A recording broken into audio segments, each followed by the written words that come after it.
We are live. We are live. We are live. Here we go. We're We are live, live. and it's no longer. Well, it's been a while since I've had to bring in a lady in, and this is on the third occasion, unfortunately, that Nathan is not here. But hello, everyone.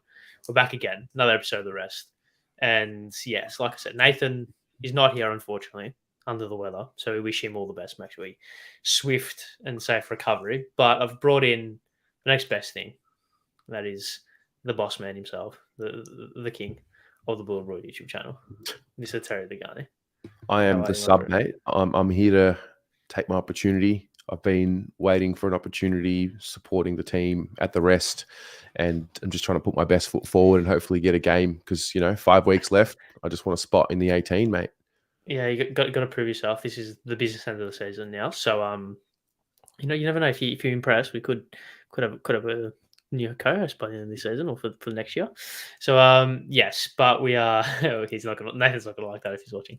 We're back again for another week, and it was an interesting week of football. Obviously, a lot of things happened both on the Carlton perspective and for the rest.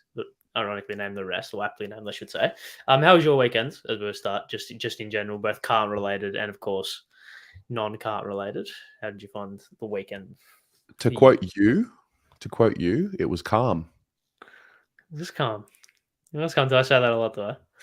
No, it was good. I didn't expect to celebrate. I ended up celebrating on Saturday. Oh yeah.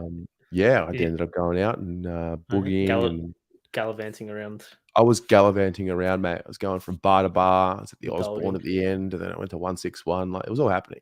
Oh, big fan of 161, are you? Well, I live nearby, so I just thought I'd pop in Yeah. and see what was happening. Just a bit of quality control. Very nice. Fair enough. Yeah, Fair enough. Oh yeah, it was. Yeah, well, it was a chill. I won't use the word. I'll use chill. Chill weekend. sure. Obviously, there was some indulging on my end of things as well, but we kept under wraps. Kept under wraps. Wasn't too heavy. Can't go too heavy off the West Coast. That's right. I remember hearing you say you were going to neck X amount of beers or whatever you were saying. You were just going to get lit, but drink responsibly. Yeah, well, that I think. Well, funnily enough, I actually rewatched last week's to figure out what we did with the tips, and I said that because I was going to the St Kilda North Melbourne game, and I said I was going Okay, to get hammered in that game. I actually ended up driving to that game, so good. I obviously did not I indulge. like it. Now, look I at you, indulged. mate. I indulged in some full fat cokes. You are Um, growing up before our eyes, making I, good decisions. I know. I'm being responsible. I'm being mature, despite how, despite I think you probably needed a few beverages to get through that game. We got through it without them regardless. Yeah. But anyways, that's enough of that. Let's crack in, and let's crack in with some talking points that have come about from this weekend. Of course, the main one is of course the injury to Will Ashcroft, which will have a big Mm. implication on the Rising Star race, which we'll speak about. Obviously, Saturday night's game between Collingwood and Port Adelaide is bound to have a profound impact on the outcome of the season. You think? And this round, I don't know if they've done it on purpose, but there's like 7 rivalry type games. So we're going to be speaking about some potential rivalry, right? Well, some rivalries that are in the AFL, and whether or not we should bring back rivalry round, etc., etc. So let's start things off with the Rising Star race. Hmm. And before we actually speak on the rest itself, obviously Will Ashcroft. The reason why this is a talking point, probably more often than usual, more than usual, I should say, is of course the injury to Will Ashcroft suffered in the game on Saturday against Geelong. Up at the Gabba, went down with a knee issue, and it was as feared, or the worst case scenario, ruptured ACL. You'd assume he'd miss, obviously going to miss the entirety of this season and probably all of next season, just based on the timing of this injury.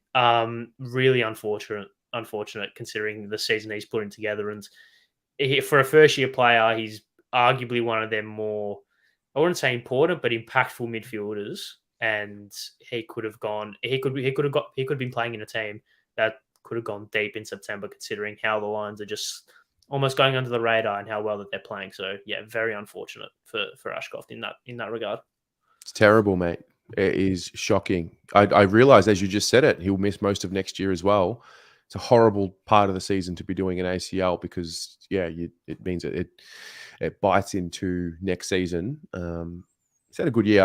I think he's kept Jared Lyons out of the side. Like, he's come into the Yeah, team and he's just, I don't think he's been dropped, right? He's come in and played I every don't game. think so. Yeah, Yeah. I think he has. Every game has been fit. Yeah, Yeah, so it's tough. What does it do for the Rising Star race?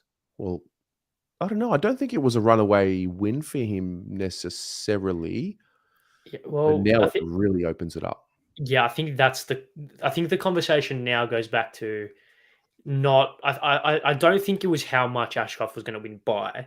Yeah. I think that was we were leaning towards that area, but now it's well and truly does he even win it at all? So obviously Sheasel is there, and Mitch Owens are probably your top three as it stands. Got people like Max Michelani as well, who's maybe dropped off slightly in the last couple of weeks, considering Adelaide's form has dipped, but he was very good at the start of the season. Hmm. I I had Ashcroft preseason, and I've had him relatively locked in for the last couple of weeks or for the last couple of months. As the season's progressed, I think he's outstanding. And despite despite Nathan not being a massive fan of the way he plays football, as it's been added very clear. Um, so despite here we go, he's in the comments. That is 2 cents from the bench. What's he saying? He's had his Oh, knee area strapped most of last year. Well, there you go. So that's why we have the draft expert on this show. it's a Provides great insight on logo, that. Nate. By the way, that logo is cool. Very nice. There you go. But yes, that's some that's some draft insight that you don't get elsewhere. So apparently, had his knee strapped all of last year. Hmm. Whether or not it was the same knee, I'm sure Nathan can clarify. But yeah, I really like the way that he plays. I think he's a midfielder that suits Brisbane's kind of attacking, really fast, contested ball movement style of football really well. I think obviously that suits the Gabba game, the Gabba kind of the dimension of the ground as well. Um, if we take it away from Ashcroft slightly and move on, and take to move our attention to the other players that could potentially compete with Ashcroft, and then we'll speak about the overall kind of standings. What are some other like rising star nominees that have like caught your eye? Is it as matter of fact as it being literally Sheasel and Mitch Owens, and that's basically it because they're pretty much the top three if you include Ashcroft in that as well. Hmm. I think so, Yeah, but in the sense of which of the other eligible, those who were eligible, I love Bailey Humphrey.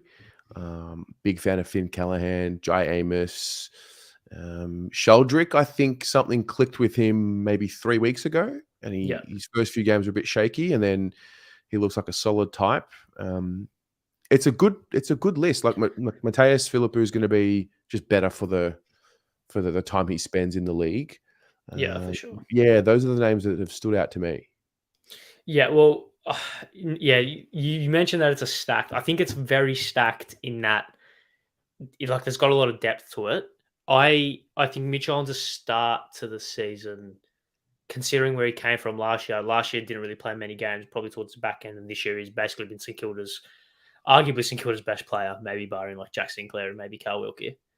I really like Angus Sheldrick. I think he's been able to add that layer to that Swans midfield, despite them not playing that well this season.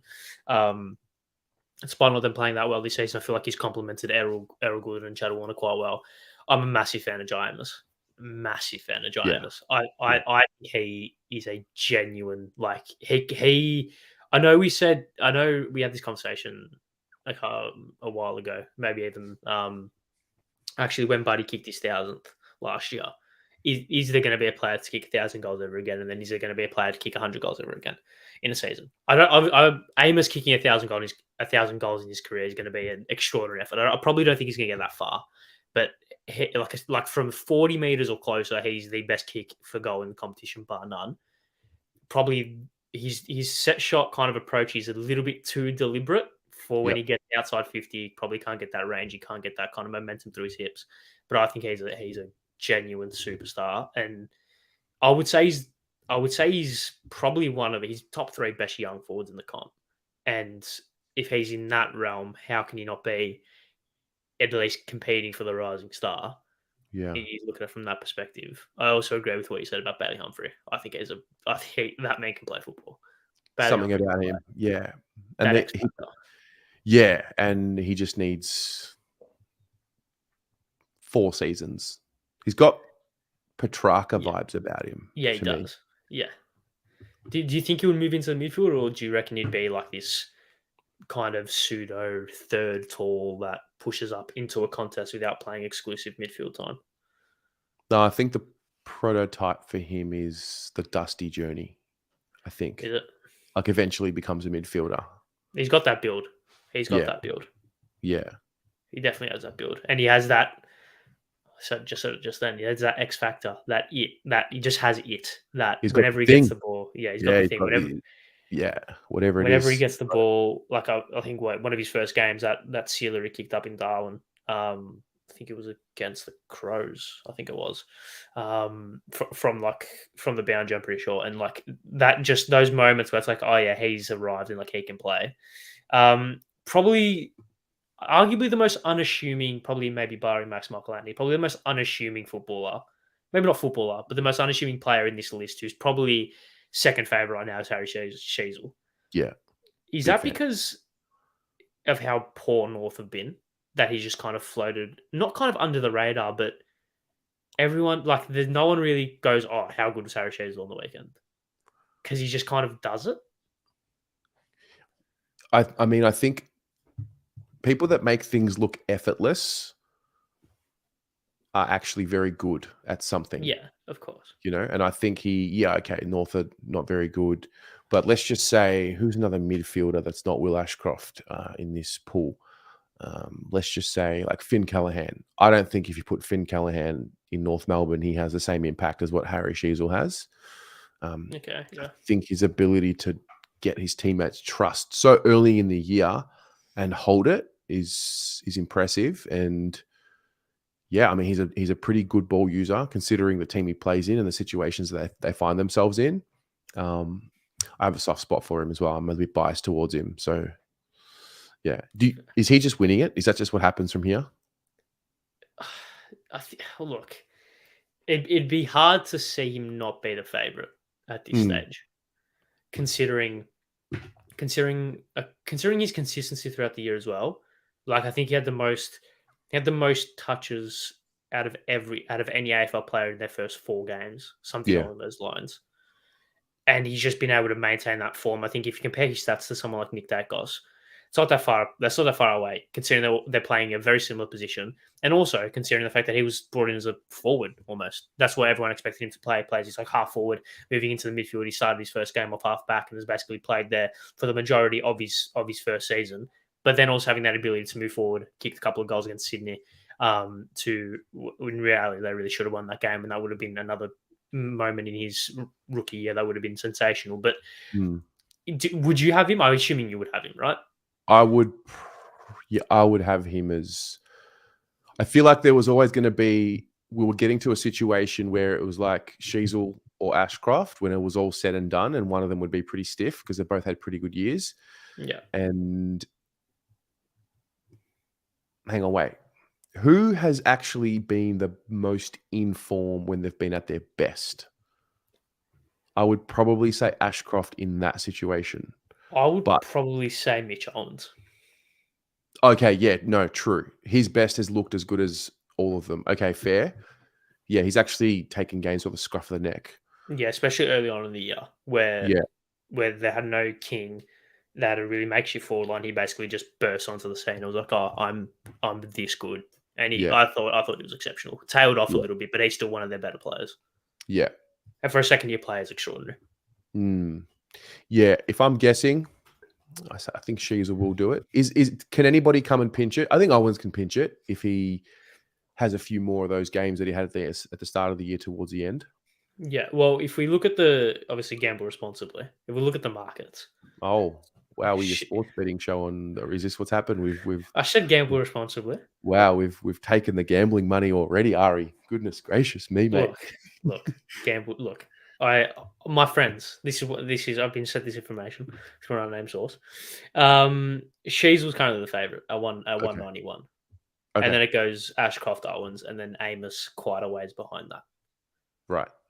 So it's kind of playing out how a lot of people think with the clear top 3, and then it's a really throw a blanket over a miss. Callaghan, Michelangelo, Darcy Wilmot as well has had a nomination. And then the likes of Humphrey, Van Rooyen. We're forgetting about Ruben Jimmy, who's probably the biggest kind of sufferer of his team being awful, which I think is unfair considering. Yeah, still don't think he's been better than any of the favourites though. Well, I'll kind of pose that question that you asked before. If you put Ruben Jimby in even North North, Melbourne, right? would he have a bigger impact than what Harry Sheasels had in that midfield? I don't think so. Really? Yeah, I don't think so. Fair Because enough. Sheasel's got skill by foot. Yeah, he does. Yeah, they're different players, but yeah, Yeah, the different players. I mean, his tackle numbers would be through the roof, clearly, yeah, um, and he'd be getting the contested possessions, and he'd be doing that. But I think Sheasel's like to earn the trust of your senior teammates. Like Aaron Hall has gone out of the side; he's been a bit injured as well, and Sheasel just does that job, takes that responsibility on. It could even be the role. It could be that North Melbourne role. They have that spare behind the ball, which is Aaron Hall usually, and Sheasel's just kind of assumed that when he doesn't play. yeah. He's their main distributor of halfback. Mm, He's almost like what Adam Sard is to Carlton and what like Nick Dacos is to Collingwood. He's that guy that they want to get the ball in their hands they want to get the ball in his hands as much as possible, and then they yeah, can move, and that's how they generate that run of halfback. yeah. I think this is an Oh, you're extremely mate. talented. There you go. I blew abroad. I Love was it. going to say truly blue broad. Um, I was going to say I was just going to like round this out. I was going to say this is an exceptionally talented rising star crop already because we haven't even listed or said the Mm, guys like Jacob Van Ruin, George Wardlaw, Jasper Fletcher, who obviously got the nomination this week, Philippou, Josh Weddle. Like the talent amongst this crop is elite. yep. I saw the list of the winners the other day. How much stock do you put into a rising star win, considering you've had the likes of obviously Nick Dax won it last year, Sam Walsh has won it, but then you look at the likes of Louis Taylor has won it and Race Palmer has won it. Players who haven't gone on, who haven't been able to fulfill that expectation throughout the rest of their career. What would you kind of? How do you view the? Do you feel like it's a good kind of measuring stick in a sense to see how good a player is early, but not put a lot of stock into it? Yeah, I don't put much stock into it. It's funny because all first year players get like a free hit from any criticism most of the time. Yeah, yeah, And then let's just say they win the Rising Star, or if they come close, year 2, year 3, year 4 onwards, it's just then they just get lumped into the rest of the senior players in the AFL, and then they get spat at, like not spat at, but they get their stats really drawn out. Like Ashcroft, I think Nate makes a really good point with the way he kicks the ball and just gets it moving forward. Like in 2, 3, 4 years, I can see conversations around, oh, he gets a lot of the ball, but is he damaging with it? Like I can see that already happening. He just hasn't yeah. had to deal with that sort of pressure from the media, all that sort of commentary as much this year. But yeah, I don't put much stock into it. Well, if he wins a Rising Star, let's assume he wins it, right? Assuming that Mm, he's done enough already in the start of the year to win it.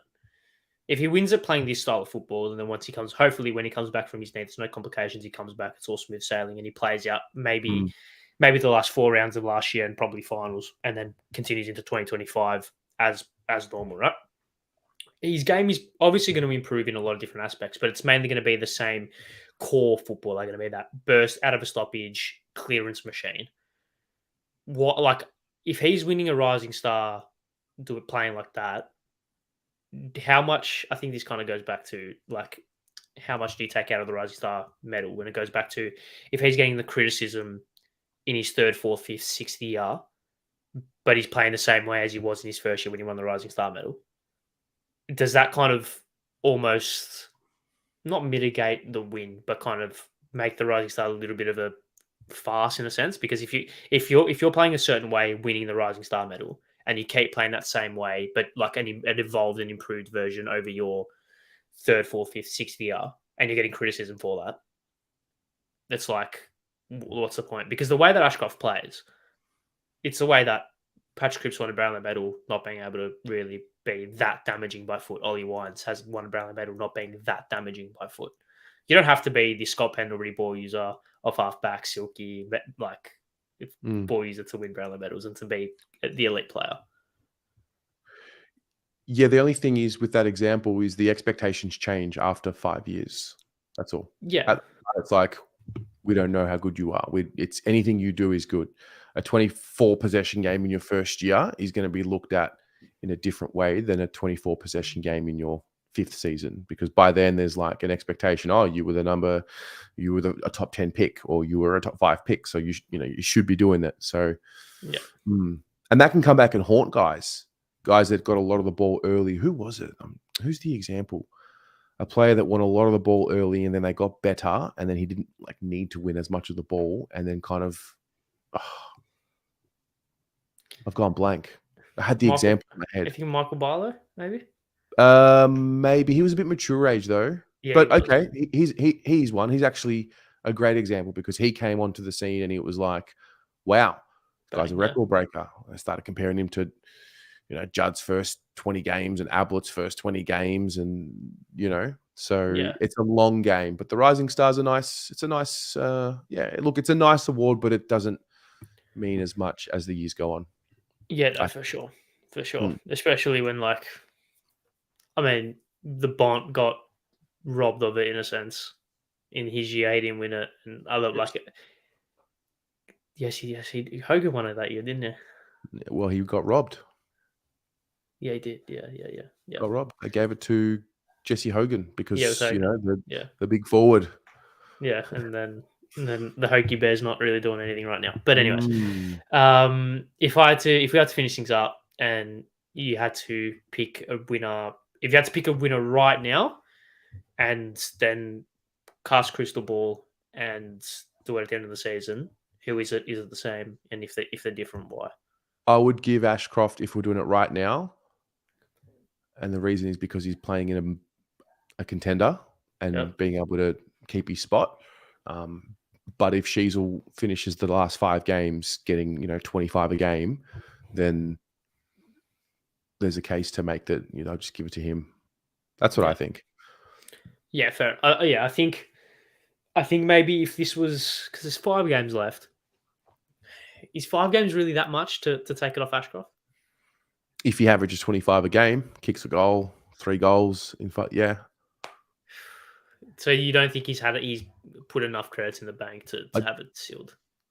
I think right now he's ahead, but I think with 5 games left, not by enough. Yeah, it's not runaway like Nick Dacos last year. Yeah, or like Sam Walsh. Yeah. Yeah, or Sam Walsh. Yeah. Who was? Oh yeah, they had like Sydney Stack. That was. Never mind. Yeah, what was it? He was on track for a perfect year, and then who was it? I think it was. Why do I feel like it was Adam Cooney? I was going to say Cameron Mooney. Okay. I think similar name, so I'm sure one of us would be right. Yeah, but somewhere there. It'd be like Cam Luke or something. Yeah. Who? Yeah, that's funny.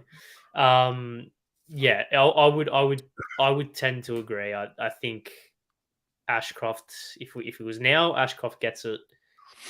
I think Sheasel's going to have a good 5 weeks. I think if he tails off slightly, because I think, look, I know this kind of really holds that way, but I think the AFL would want a feel good story of, he did his ACL but still won the Rising Star in the same year. I feel like that's a narrative they'd want to push, because narratives are the thing these days.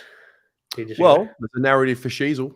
Of course there is, and there's a narrative for everyone. Narrative for Mitch Owens. There's a narrative for Max Michelani. There's a narrative for Joe Amos.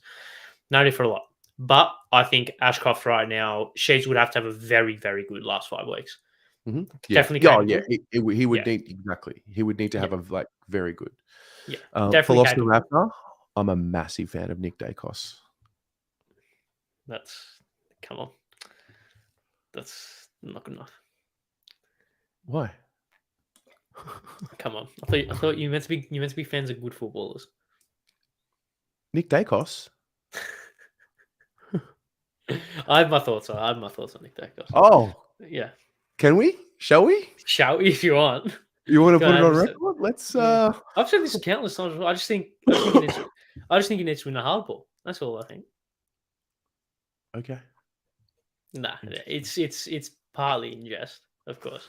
Fair. However, sometimes I watch Collingwood games and I wonder whether or not he's playing. Yeah, this would be he's obviously got goal of the year wrapped up as well, Ashcroft. So, unless something extraordinary happens, goal of the year and rising star in your first year is not bad. It's not bad. Controversial opinion. I don't think his goal was goal of the year. Yeah, it is. It It's has not. to be. Who do you have? Ahead of it? I think the goal of the year was the one that the Pies kicked against Port at the MCG. What the day? You know where Pendlebury had the no-look handball, like, and like the actual goal, the shot on goal wasn't the goal of the year, but I thought the whole play was unreal. No, fair. It's goal of the year, not play of the year. Yeah, fair. I think Ashcroft's got it. Anyway. I think Ashcroft's got it. Anyway, now we can speak about your favourite player and your favourite team by the looks of things. Yes. Saturday night, and we're not speaking about Freo versus Sydney. Obviously, we're speaking about Collingwood versus Port Adelaide. The Pies got up. This was a good goal. Shame it was from the goal line. That was very good. If it was further out, if it was like Luke Parker's in 2018, in Perth, that would have been good. But yeah, Saturday night, Port Collingwood. Obviously, Port have now suffered the same fate that Carl and Anderson have suffered at the hands of Mr. Jamie Elliott, and probably his best effort at breaking hearts of an entire fan base. Jamie Elliott's? In terms of the kick, the best kick. The best pure kick. Yeah, it was the best pure kick. Yeah, it was a pure kick. And he ran away. He ran around as well. What do you think it was play on? Drop punt. Huh? Do you think it was play on? I feel like if he does that in the first quarter, then it's play on. But because it was... Oh, right. Yeah. Okay. Fair enough. Yeah, look, I think he did enough to run straight enough and then move across. And I think they should bring in a rule where you can like take a bit of an angle. I think it's natural arc. Arc. That one was a play on. I don't think that was a natural arc. Yeah, I think it depends. It doesn't have a natural arc. We've seen it.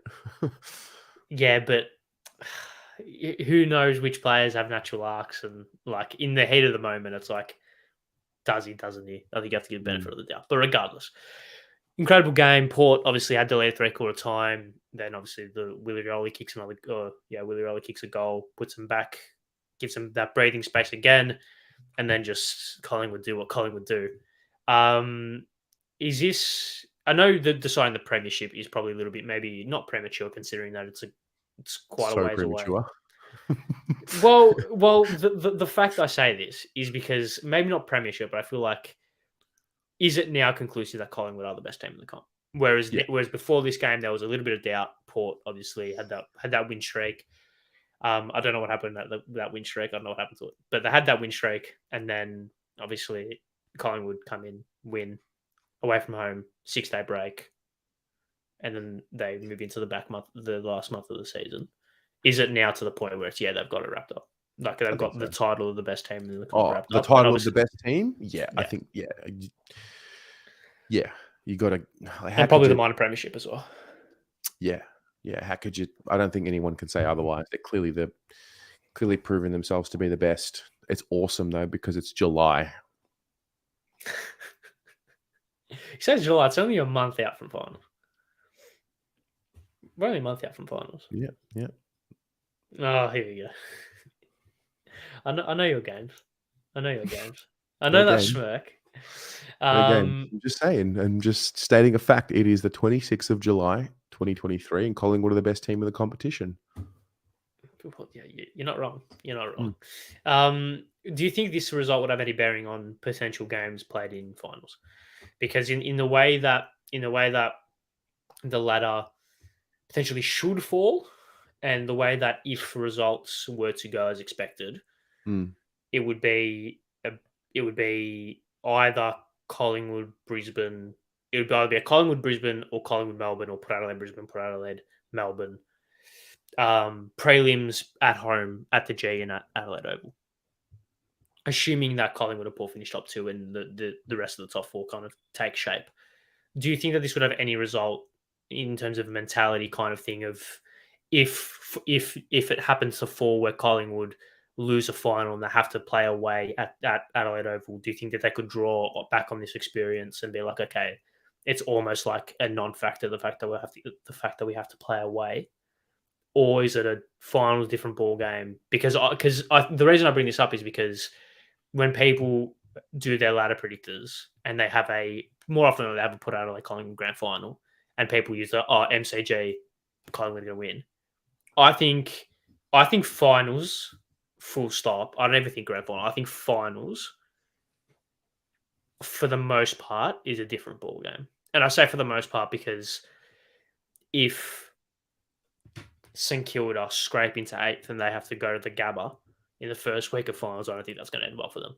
But for the most part, in circumstances where the teams are equally matched to a certain extent, I think home ground advantage doesn't exist in finals.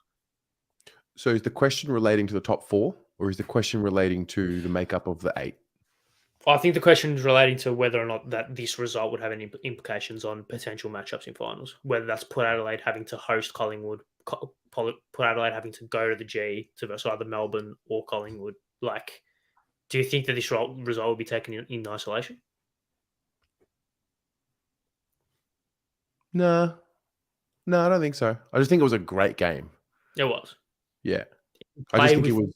Yeah, I don't. Yeah. I don't know. I don't see us talking about that game in 6 weeks and saying, "Oh my god," Yeah. I think it's more so the last few rounds of the season, which we all get sucked into. Like Carlton, for example, if we are 0.5 of a game out of finals, then we'll look back on round 1 and we'll say, I think certain moments that we could have taken back. I don't know.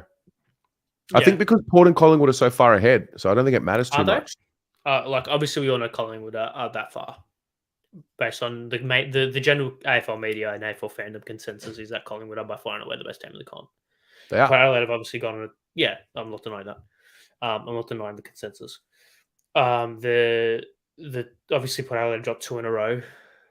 You'd probably expect them to have taken at least 4 points from those 2 games, and now they've got a showdown. And they've got Geelong GMHB out the next week. If they take one game out of 4, heaven forbid they take no games out of 4. Where do you still see them in that?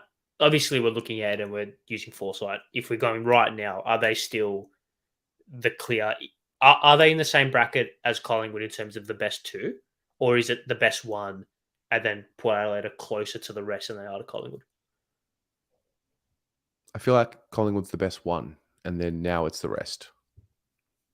So Port Adelaide are closer to everyone else than they are to Collingwood. Yeah, I think so. They only lost by a goal.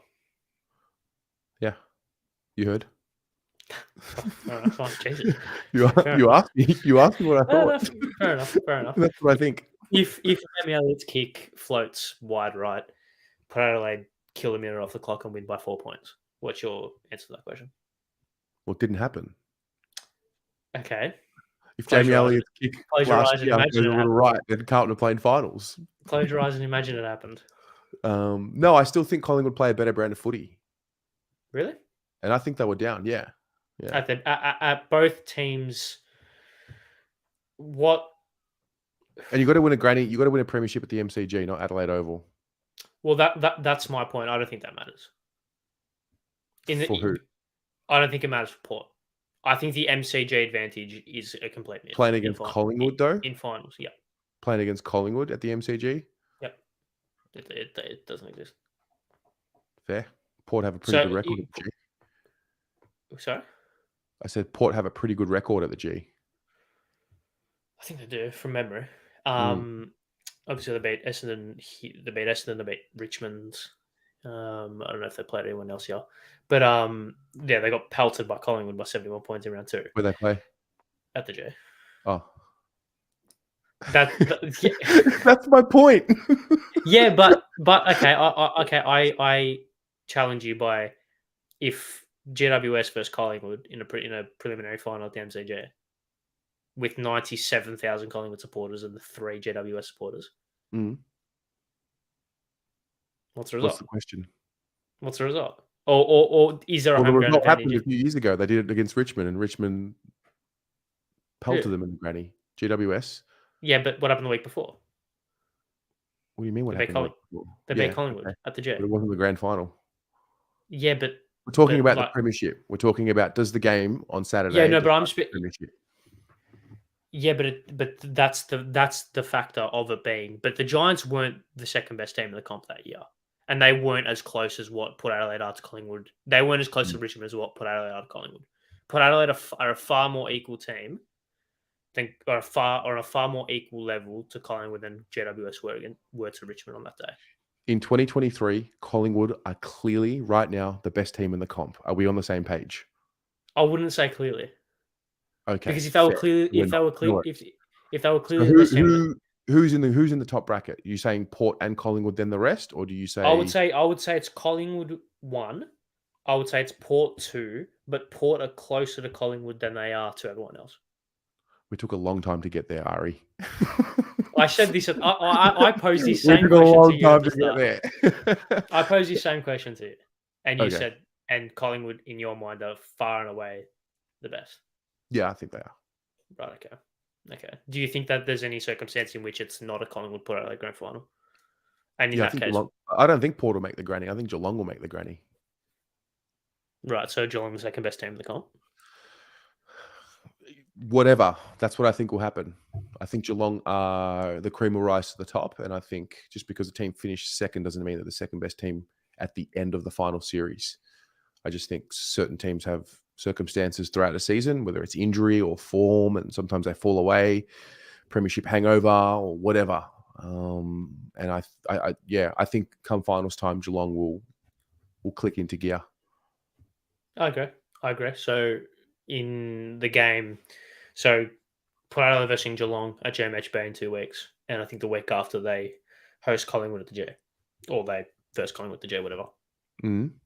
What in your mind happens in those 2 games, and subsequently, if those games were played in finals, what would it be a similar outcome? Would it be different? Because we saw last year that we saw the reason why I bring this up, and I think the overall kind of umbrella conversation about this is we saw Collingwood's ability last year to win close games.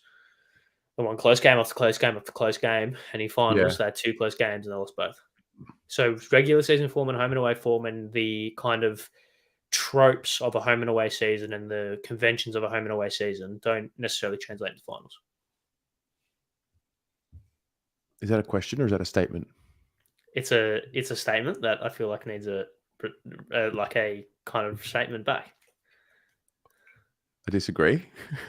You disagree? How so? No, I feel like you asked me what would happen with Port and Geelong in a few weeks, then you followed it up with a statement. Yeah, I followed up with a statement justifying the question. I would tip Geelong in Geelong against Port. Okay. That's what I'll be tipping. And what was the other game? Collingwood Geelong. Collingwood Geelong at the G.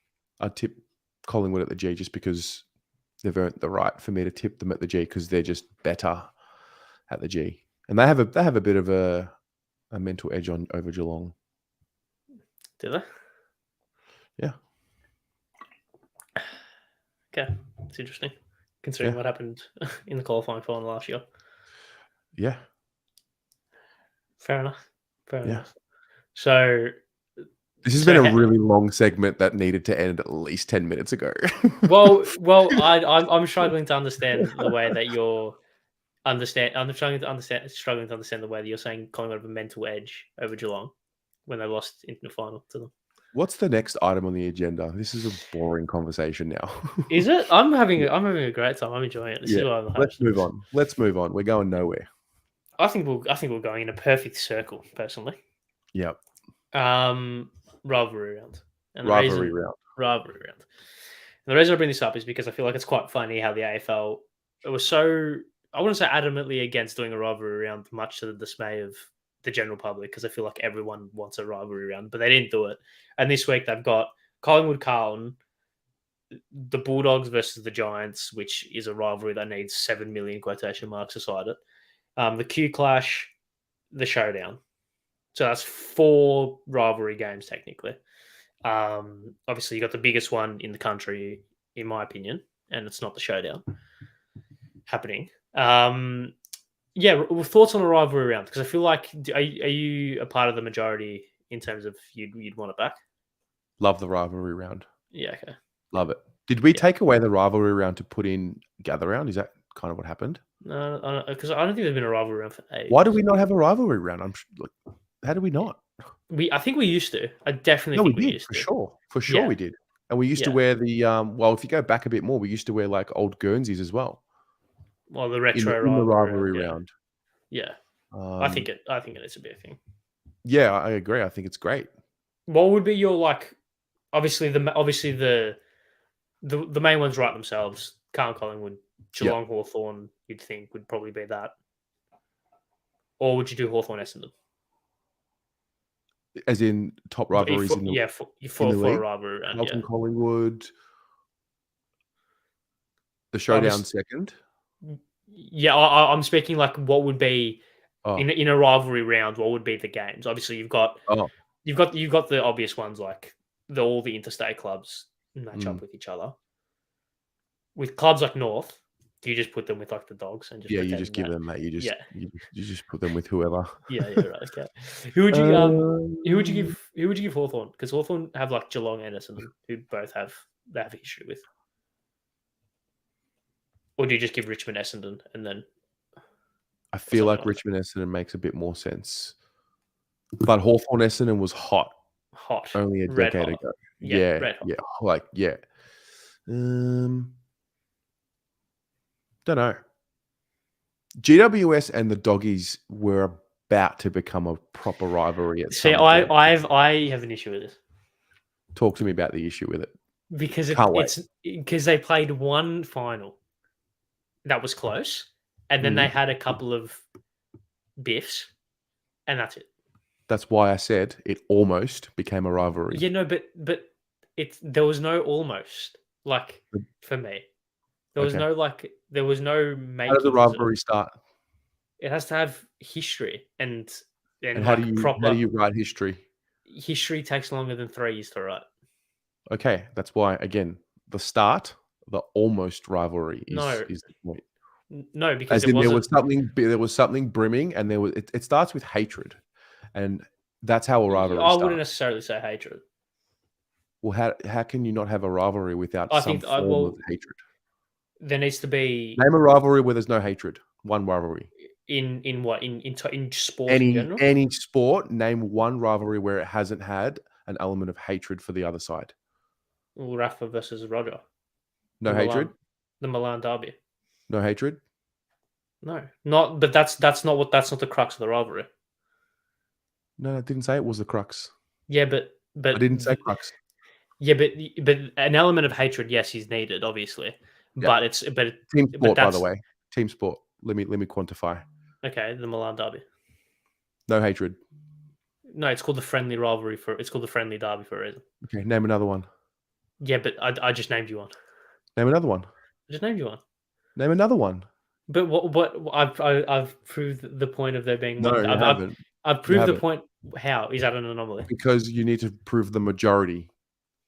The overwhelming majority. I wouldn't say I need to prove the overwhelming majority. To prove a point, you need to prove that it is the majority of a situation, not the minority of a situation. Thanks, Anthony. The Q Clash has no hatred. Hasn't it? No, because they don't even care about it. So there you go. Okay. Yeah, obviously the Milan derby, they do hate each other, but in comparison to a lot of other rivalries, it is far more tame than Sam. Ari's just on one tonight. I don't know what the story is tonight. He's on one. It's a far more friendly rivalry than okay. Most. So no hatred in rivalries. No, it's not what I said. Okay, so some hatred in some rivalries. Some hatred is not necessary for a rivalry to happen. No, but it is an element. It's not a mandatory element. Okay, so what's the elements of a rivalry? It has to be competitive. Yep. It has to be forged over a long period of. It has to be forged over either a long period of time or multiple. I want to say matches because I feel like that's a bit kind of flimsy. Multiple instances of high. Do you mean like a 10-year period or like a substantial amount? So quantify substantial? Like, is it 10 years, 20 substantial years? in either length or in importance. So if the Giants and GWS played Yeah. it's the same reason why Hawthorn and Essendon developed the rivalry, because they played grand Mm. final after grand final after grand final after grand final in the Mm. 80s.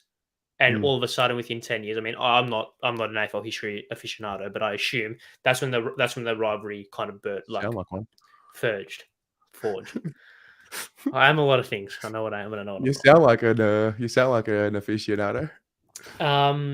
That's obviously hatred was very important in that, and was very crucial into the making of the rivalry between Hawthorn and Essendon. However, it was the countless grand finals that they played against each other that forged. That was another main aspect of this. Mm-hmm. Mm-hmm. Hence why I'm saying if the Giants and the Bulldogs played the prelim in 2016, and then in 2017 they played a grand final, 2018 they played a prelim, and then they played a prelim after that, they played a grand final or something along those lines, like a substantial amount of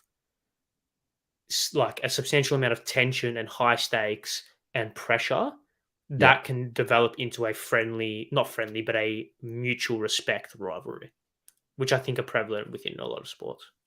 Do you think there's two teams right now in the league that are not a rivalry, but 5 more years playing the type of games they're playing right now, they would become a rivalry, or 10 more years? Got to be careful. Make sure I really specifically quantify my words with you. Well, you're the lawyer, so you know what I'm talking about. Is there like a brimming rivalry that's coming? Because by your definition, we have to go through a period of time. So my question is there one that's about to be defined as a rivalry? Not that spring to mind, no. I can give you an example of a rivalry that was forged, and that's Sydney vs West Coast. Sydney in the West mid-2000s. Yeah, because they had the grannies, they had finals, qualifying, so they had countless games with high pressure. Yeah, That's the kind of that was a rivalry, but that's a rivalry in a way that is two of the best teams in an era going head to head and creating this must-watch mutual wants. Because I feel like rivalry doesn't necessarily need to be hatred. It needs to be this team is the best. I want to be the best. I'm going to beat you to be the best, if that makes sense. And it's about Well, then pushing everyone's each a other. rival. Well, then everyone's a rival Not necessarily. with Collingwood because they're the best team in the comp. Not necessarily, because West Coast aren't comparing themselves to Collingwood. And if West Coast are comparing themselves, No, but the competitive edge for the best team. Yes, but it's not direct. Right. It's not direct. West Coast's direct rivalry. Well, they're no one because no one's close. They're that bad. But you know what I mean. Like it needs to be. Why are you shaking your head? I don't know what you mean. So when two teams at the top and at the best, that's why I mentioned the Sydney vs West Coast. It was that constant. You're at this level, I'm going to beat you. I'm going to be at this level. You're at this level, I'm going to beat you at this level. Right? Oh, as in they keep meeting each other. Yeah, they keep meeting each other and they keep overlapping each other as the best, and they keep outperforming each other and one-upping each other. So you had the 05 granny and then the year after the 06 granny. And it's just this one-upping of each other, one-upping of each other. Well, then you play Hawthorn Geelong. Yes, Anthony, I agree. Then you play Hawthorn Geelong because I think the Hawthorn Essendon, like the Hawthorn Geelong rivalry emerged, from the 2008, 9, or, the granny. And then it kind of, was that a rivalry? Yeah. Was that a rivalry? For sure. Yeah. That took about 5 years to develop, I would say. Well, it was from 08 to 13. Yeah. Was kind of the climax of it, in which they had countless games of, but I also think there was a narrative kind of, kind of association to that with the Kennett curse. I think if Jeff Kennett doesn't say what he says, it's not as big as it's not a bigger rivalry as it is. That's a joke. I stand by that claim. Not if Hawthorn don't win the premiership in 08, because that's where it started. Because I feel like they pinched flag. They did. Yeah, they did. But in the same vein, but West Coast pinched the flag of Collingwood, and that's not a rivalry in the same way that Geelong Hawthorn were. And you remember Bomber Thompson after they lost that flag, what he said to the players, right? What?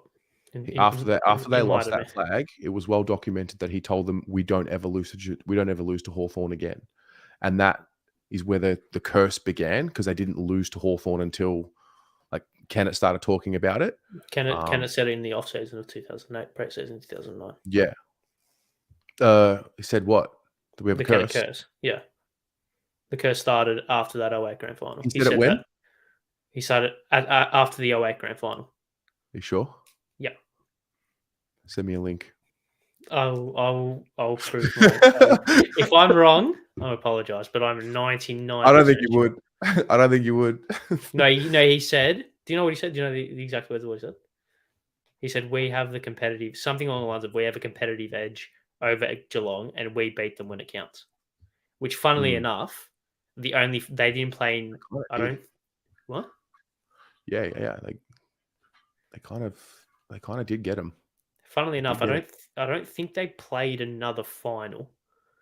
I could be wrong, and I'm going to go out on a limb and say I'm probably wrong, but I don't think they played another final until the 2013 preliminary, where Hawthorn won. Right. Well, we have 9 minutes to go. Minutes. Yes, I do. And we have a lovely donation from Urg. Is that a? Say it again. Urg. That was actually really good. Oh, That's actually very good. That was yeah. It took me 6 months to get it right. There you go. $15. Thank you very much, my friend. Good evening. Let's move on. So we kind of covered this talking point as well within that. Let's move on to the preview of the round. Let's go. And let's just give our tips. I've got Nathan's tips as well here, so that will actually go through into the official. Are you on? Kind of tipping. Did I read the run sheet right? Are you on 85? Yep. Don't ask any questions. I thought I was bad, and I'm bad. See, I'm bad. I'm shocking. I tip for content. That's the point. Hence why I tipped West Coast. When did that happen? When did you become about the clout? Come on, man. No, it's tipping just for fun. I tip to win and I suck. Yeah, well, I don't. I tip for funnies and I suck. So it works. So last round's tips. We both got 5, but we have a game where we double our scores. We have one where we can double it. Oh, okay. I picked this week, so I got 10, so I'm on 95. So nice. He's on 107, so we'll catch up. I'm sure. I'll catch up. I'm sure. Let's start things off. Sure. Let's start things off with. We'll give your tips. Nathan's obviously sent in his tips, the official tips. Yeah. We'll give yours. Collingwood, and we've got 5 minutes until the preview starts. So Collingwood versus Carlton. Collingwood. Oh, that's weak. That is weak from you. You know my and logic. You tip for content. Oh, mate, come on. I have not. I've tipped against Carlton since got to the Gold Coast game, and what's happened? Thank you very much. You're welcome. Says a lot. You're welcome. I expect the royalty checks in the post. Yeah. Geelong versus Freo. Geelong. At GMHBA. Geelong. Yeah, I know. Geelong. I agree. The Western Bulldogs versus GWS. Wow, a rivalry game in Ballarat. Is it really? It's at Mars. True, it's at Mars. And I tip the Dogs, but not confidently. I'm on the Giants bandwagon. I rate them. Yeah. I'm on the bandwagon. The Q clash, the highly anticipated Q clash. I'm sure an inflated police presence down at Heritage Bank Stadium. I'm sure. Watch out! Don't bring your children. Who have we got? It's Gold Coast home game. Brisbane. Yes, I agree. Sydney versus the Bombers at Marvel. Not a rivalry game per se, but a game that has produced some thrilling contests and some entertaining finishes. So hopefully we get another one of those. Rivalry. They're all rivalries. The whole league's at a rival with each other. I tip Sydney, but got a feeling the Bombers could just, Is that the Marvel Stadium? Is that the Marvel Stadium factor? Yeah. I'll back the Swans. I'll back them in. Mm-hmm. Showdown. Port. Shock. I know, shock horror. Yeah. I'll go Port. I don't think Port, in the way that they're playing, lose 2 showdowns in the same year. Hawthorn versus St Kilda at Marvel. Rivalry. What a game. Massive rivalry. Upset. I'm going the Hawks. Is that head or heart thinking? That's heart. Yeah. I'll go with this. I went to the Saints game and they weren't great, but Hawthorn aren't that much better. Richmond versus Melbourne. Melbourne. Yeah, just. Richmond are right. And then the biggest rivalry of them all, West Coast versus North Melbourne. Huge, Huge, huge. Could have absolutely massive. Sit down, broken bones. 440. Yeah, 440. I Game of wanted the to tip West ages. Coast. I really wanted to tip West Coast, but I No, just can't. I yeah, no. can't do it. Do you want them, just briefly before we finish, do you want them to like start winning again?